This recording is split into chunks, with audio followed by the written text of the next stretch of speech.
Imagine a place, thousands of years ago, that was basically an incubator for genius. A legendary center of learning that didn't just teach subjects, it shaped empires, it revolutionized medicine, and it literally wrote the rules for language.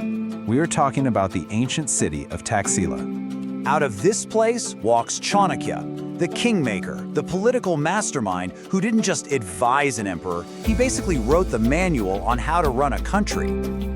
Then you've got Panini, a genius who looked at the entire Sanskrit language and, well, created a system of grammar so perfect that people still study it today. And let's not forget Charaka, one of the founding fathers of Ayurveda, the ancient science of medicine. Think about it, all of these world-changing giants all came from the same place. But here's the twist. What if I told you that this incredible, legendary institution wasn't actually a university?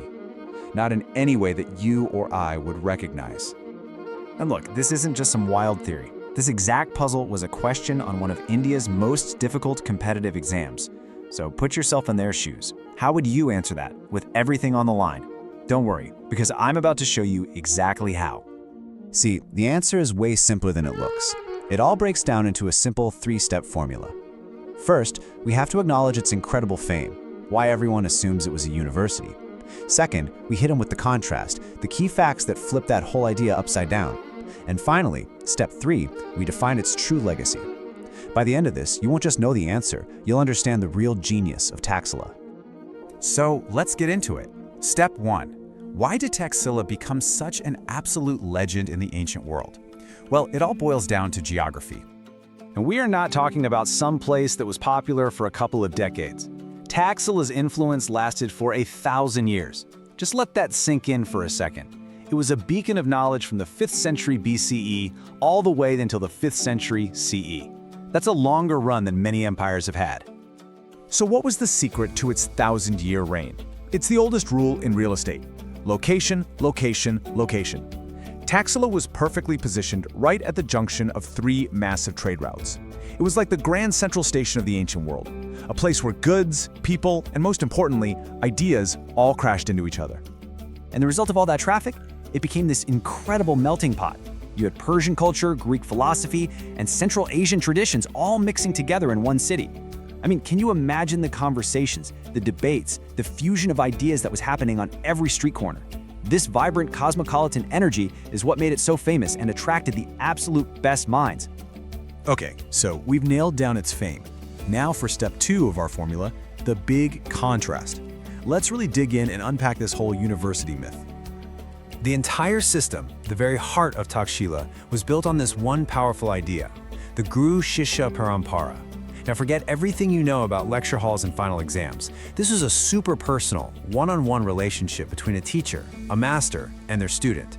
Knowledge wasn't just taught from a book, it was transmitted, perfectly tailored to each individual. This comparison makes the difference so clear it's almost funny. So look at Nalanda, another famous ancient center. It had a centralized campus, administrators, formal exams, degrees. It kind of looks like a modern university. But then you look at Taxila. There was no central campus, just individual teachers with their own schools. There was no fixed curriculum. You learned what your master taught you. And here's the kicker, no formal degrees. You graduated when your teacher decided you would truly master a skill. So what were they mastering? The 18 silpas, or practical arts. And this wasn't just abstract theory. We're talking real-world skills. Things like warfare and statecraft for future leaders, medicine for future doctors, commerce for merchants, plus deep dives into things like astronomy and grammar. You weren't learning about a job, you were learning a craft you could use to go out and shape the world. Which brings us to our final step, the big conclusion, defining Taxila's true legacy. If it wasn't a university, then what was it? And what was its real genius? Here's the most important takeaway. The formal title of university, honestly, doesn't matter. Its impact is just undeniable. Its contributions to so many fields and its role as a cultural hub are so huge that they still inspire how we think about education today. At the end of the day, the label doesn't diminish the legacy one bit. So here it is, the final answer. Taxila wasn't a single place. It was a network. A living, breathing, decentralized web of masters and apprentices all working together. The point wasn't to create scholars The point was to create masters.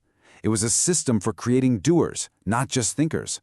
And this whole story leaves us with a really powerful question to chew on.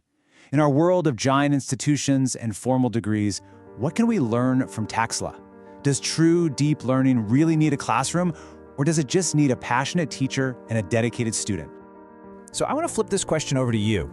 Drop your thoughts in the comments below. What do you think is the one essential thing that makes something a university? I really want to know what you think. Let's get a debate going.